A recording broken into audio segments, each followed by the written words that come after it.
வணக்கம். சீனி திருப்பதி, உதவி பேராசிரியர், ஜே கலையறிவியல் கல்லூரி, புதுக்கோட்டை. இன்றைக்கு நாம் பார்க்கக்கூடிய தலைப்பு கதையல்ல. இதன் ஆசிரியர் சோழச்சி. சோழச்சி அவருடைய புனைப்பெயராகும். இயற்பெயர் தி. திருப்பதி, புதுக்கோட்டை மாவட்டம், அன்னவாசல் ஒன்றியம், அகரப்பட்டி. இவருடைய சிறுகதை பயணம் என்பது ஒரு ஆசிரியரால் நடக்கிறது. அந்த ஆசிரியர் பெயர் சோழச்சி. அதாவது இவருடைய வாழ்க்கை போராட்டத்தில் தத்தளித்து கொண்டிருந்த இவருக்கு தெப்பமாய் இருந்தவர் இவரது ஆசிரியை சோழச்சி. அதனால் தன்னுடைய ஆசிரியருடைய பெயரையே புனைப்பெயராக வைத்திருக்கிறார். பணி: இவர் இடைநிலை பள்ளி ஆசிரியராக பணிபுரிந்து வருகிறார். இவரின் சிறுகதை படைப்பு கருப்பு சட்டையும் கத்திக்கம்பும், அட்டனக்கால், துவரக்காடு போன்றவை இவருடைய சிறுகதை தொகுப்புகளாகும். அட்டனக்கால் தொகுதியில் உள்ள கதையல்ல என்ற சிறுகதை நம் பாடப்பகுதியின் தலைப்பாகும். கதையல்ல 2018ஆம் ஆண்டு வடகிழக்கு பருவமழை காலத்தில் உருவான கஜா புயலை மையமாக வைத்து அது ஏற்படுத்திய தாக்கத்தை பின்புலமாக கொண்டு தாவரங்கள், விலங்குகள், சாமானிய மக்கள் எதிர்கொண்ட விதத்தை ஆசிரியர் எடுத்துச் சொல்வதே சிறுகதையின் மையக்கருவாகும். சிறுகதையில் இடம்பெறும் கதைமாந்தர்கள்: தந்தை: மூத்தவள் தான்யா 4ஆம் வகுப்பு படிக்கிறாள். இளையவள் 2ஆம் வகுப்பு படிக்கிறாள்.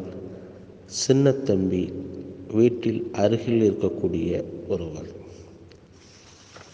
இந்த கதையில் என்ன அப்படின்னா, குழந்தைகளோட அன்பு. எப்போதுமே இரவில் இந்த ஆசிரியர் வீட்டில் இருக்கிற போது குழந்தைகளுக்கு கதை சொல்லி தூங்க வைப்பது வழக்கம். அப்படி கதை சொல்லி தூங்க வைக்கிற வழக்கம் இருக்கின்ற காரணத்தினால் குழந்தைகள் இருவரும் கதையின் மீது மிகுந்த பிரியத்தை கொண்டிருக்கிறாங்க. அன்னைக்கு ஒரு நாள் இரவில் குழந்தைங்க சீக்கிரமாக தூங்கிடுறாங்க. அப்படி தூங்கிய பிறகு கதையை சொல்ல முடியாமல் போகுது. அப்படின்னு நினைக்கிற நேரத்தில் குழந்தைங்க விழிச்சுக்கிறாங்க. விழித்து அப்பா கதை சொல்லுங்க அப்படின்னு சொல்கிறாங்க. இவரும் கதை சொல்கிறாரு. ஒரு பெரிய காடு இருந்துச்சான். அந்த காட்டில் யானை இருந்துச்சான். அந்த யானைக்கு ஒரு குட்டி யானை இருந்துச்சான். அதோடு இன்னொரு குட்டி யானை இருந்துச்சான். இப்படின்னு அந்த கதை சொல்லிக்கிட்டே இருக்கிற போது அந்த குழந்தைங்க அயர்ந்து தூங்கிடுங்க. அப்புறம் அடுத்த நாள் கதை சொல்லும்போது அந்த குழந்தைங்க இந்த பெயரை மாற்றி வேறு ஒரு வடிவில் கதை சொல்லணும். இப்படித்தான் அவங்களுடைய இயல்பான வாழ்க்கை போயிட்டுருக்கு. அப்போது பெரிய குழந்தைகளுடைய பண்பு என்ன சொல்கிறாங்க அப்படின்னா, குட்டி குட்டி கதைகளை எழுதி பெட்டி நிறைய வைத்திருக்கிறாள். அந்த கதைகளில் சொற்கள் குறைவாக இருக்கும். அனைத்து படக்கதைகளாகவே இருக்கும். படங்களில் காடுகள் நிறைந்திருக்கும். பறவைகளும் விலங்குகளும் அவளது கதைகளில் மகிழ்ச்சியோடு வாழ்ந்தன. இந்த மாதிரி சொல்கிறாங்க. இளையவள் ஓவியா 2ஆம் வகுப்பு படிக்கிறவள். அவள் கதை எழுத முடியாது என்றாலும் பொம்மைகளை கையில் வைத்து கொண்டு கதை சொல்வதில் கெட்டிக்காரி.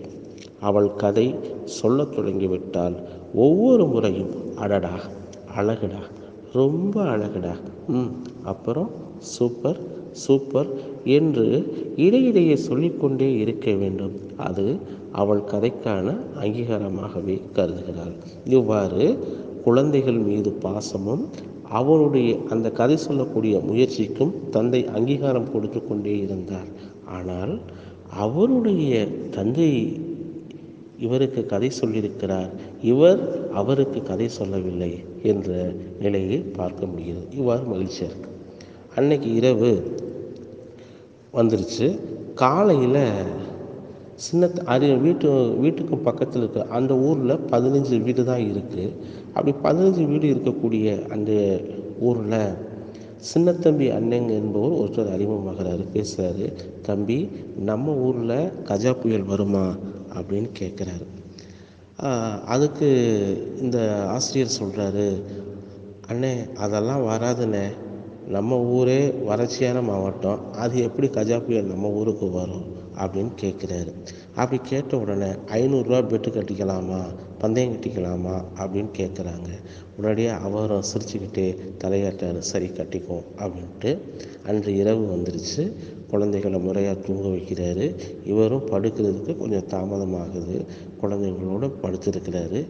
அப்போ திடீரென்று பார்த்தீங்க அப்படின்னா மரங்களை பார்க்குறாரு. அங்கே வௌவால்கள் என்ன பண்ணுது அப்படின்னா அவங்க வீட்டில் இருக்கக்கூடிய குழந்தைகள் இருக்கக்கூடிய அந்த வீட்டுக்கு பக்கத்தில் கொய்யா மரம் இருக்குது, பழமரங்கள்லாம் இருக்குது. அந்த மரத்தில் கருக்குங்கிறது அங்கே பார்த்தீங்கன்னா அந்த வௌவால் அந்த கொய்யா பழத்தை தின்னுக்கிட்டு இருக்கு. இந்த காட்சியெல்லாம் பார்த்துட்டு இருக்கிறாரு. சரி போய் தூங்குவோம் அப்படின்னு சொல்லிட்டு போய் தூங்க போகிறாரு. தூங்க போகிற சமயத்தில் சிறிதாக காற்று கொஞ்சம் ஜன்னலை தட்டுது. அதுக்கப்புறம் என்னடான்னு எட்டி பார்க்குறாரு, பலத்த காற்று வீசுது. பலத்த காற்று வீசுகிற போது அவர் என்ன பண்ணுறாரு அப்படின்னா காலையில் சொன்ன அந்த ஞாபகம் வருது. உடனடியாக அவர் அவங்க குழந்தைகள் தூங்கக்கூடிய அறையில் திடீரென்று 2 ஓடுகள் கரண்டு கீழே விழுகுது. ஆகா, குழந்தைகள் ஏதாவது ஆகுமே என்று சொல்லி குழந்தைகள் பயந்து நடுங்கி அப்பாவை கட்டி பிடிச்சிக்கிறாங்க. அப்போ அந்த சின்ன குழந்தை கேட்குது, அப்பா கடவுள் இருக்கிறாரா இல்லையாப்பா அப்படின்னு கேட்குது. தெரியலாமா அப்படிங்கும்போது அந்த குழந்தை சொல்லுது, கடவுள் இருக்கிறாருப்பா, உருவத்தில் இருக்கிறாருப்பா என்று சொல்லுது. காரணம், இந்த நேரத்தில் இவ்வளவு பெரிய பயம் நிறைந்த இருட்டு நேரத்தில் நீ தானே எங்களை காப்பாற்றிட்டு இருக்க என்று சொல்லக்கூடிய சூழலை பார்க்க முடிகிறது. அவ்வாறு அடுத்து பார்த்திங்கன்னா பாயெல்லாம் சுருட்டிக்கிட்டு துணியெல்லாம் எடுத்துக்கிட்டு அலமாரியில் இருக்கக்கூடிய அந்த இடத்துக்கு போகிறாரு. போகிறதுக்கு முன்னாடி மின்சாரத்தை சுவிட்சு போகணும்னு நினைக்கிறாரு. மின்சாரம் துண்டிக்கப்பட்டிருக்கிறது. உடனடியாக என்ன பண்ணுறாரு, தன்னுடைய பிள்ளைங்களை 2 பேர்த்தையும் தூக்கி கொண்டு அந்த பழைய துணிகள் அலமாரியில் எடுத்து வச்சுட்டு தன்னுடைய பிள்ளைங்களை 2 பேர்த்தையும் அதுக்குள்ளே வச்சிடறாரு. அந்த பிள்ளைங்க சொல்லுது, அப்பா உள்ளே வாப்பா, வெளியில் போகாதப்பா அப்படின்னு சொல்லிட்டு கேட்குறாங்க. நாங்களே நின்றுக்கிறேன்டா, பயப்படாதீங்க அப்படின்னு சொல்கிறாரு. அப்படி சொன்ன பிறகு உடனடியாக என்ன பண்ணுறாரு அப்படின்னு பார்த்தீங்கன்னா மரங்கள், செல்லமாக வளர்த்த மாமரங்கள் கீழே ஒடிந்து விழுகின்றன. அதற்கப்புறம் பார்த்தீங்கன்னா கொய்யா மரங்கள் என்ன பண்ணுதுன்னா காய்கள் எல்லாம் கீழே கொட்டுகிறது.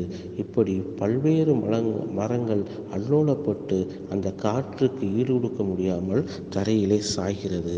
சாய்ந்த பிறகு பார்த்தீங்க அப்படின்னா சற்று பொழுதானது குறைய அவர் என்ன பண்ணுறார் அப்படின்னா பிள்ளைகளுக்கு அன்று இரவு முழுவதும் விழித்திருந்து பாதுகாப்பை தந்திருக்கிறார்.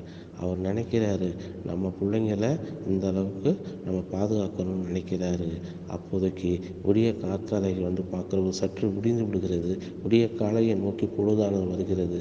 அப்போ வருகிற போது பார்த்தீங்கன்னா அவர் வீட்டுக்கு முன்னாடி ஒரு பெரிய மரவாது ஒடிந்து 2-3 வீடுக்க தாண்டி கதவை திறக்க முடியாத அளவிலே விழுந்து கிடக்கிறது. அப்பொழுது இவருடைய பிள்ளைகளில் ஒருத்தி பெண் கேட்குது, அப்பா ரத்தம் வருதுப்பா அப்படின்னு கேட்குறா. உடனடியாக பதறிட்டு போய் தாய் எங்கம்மா அப்படின்னு கேட்குறாரு.